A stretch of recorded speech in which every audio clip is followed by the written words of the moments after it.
In 1960, approximately 50% of the American population was under the age of 18. The plethora of teenagers helped spark the widespread revolt against nearly everything organized society stood for. Racism, sexism, feminism, and gay rights became the target for revolutions across the country. Throughout the nation, protests sprung up, both peaceful and violent. The Weathermen and the Weather Underground were initially formed as a splinter group because they believed that peaceful protests were ineffective.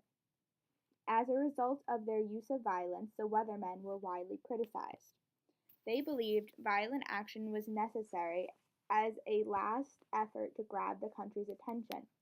The Weathermen launched its Days of Rage protest in Chicago on 1969 based on John Gregory Jacobs' call to bring the Vietnam War home.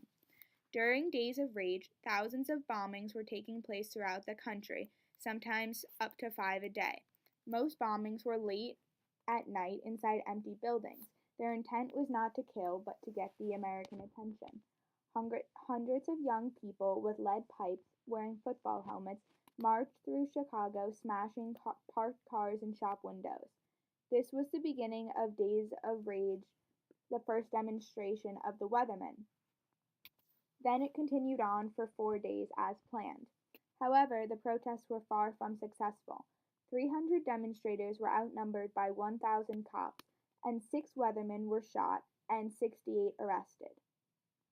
3 members of the Weather Underground accidentally killed themselves in a Manhattan townhouse while they were attempting to build a powerful bomb. This bomb was intended to be put at a dance in Fort Dix, New Jersey. The event was to be attended by many U.S. Army soldiers. Hundreds of lives could have been lost had their plot been successfully executed.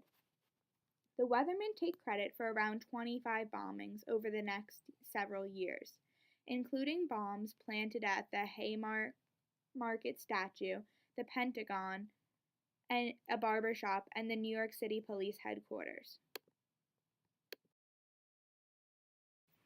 Ron Flegelman was the main bomb builder of the Weather Underground.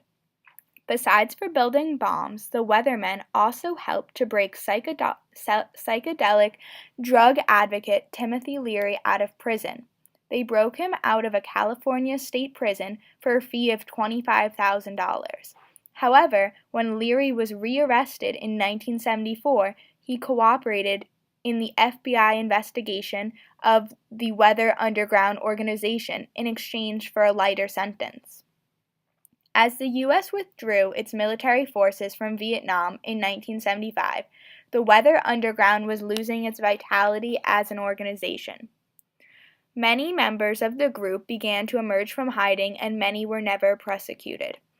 Susan Rosenberg and Linda Evans were caught for transporting 740 pounds of explosives, which they both acknowledged were to be used in bombings.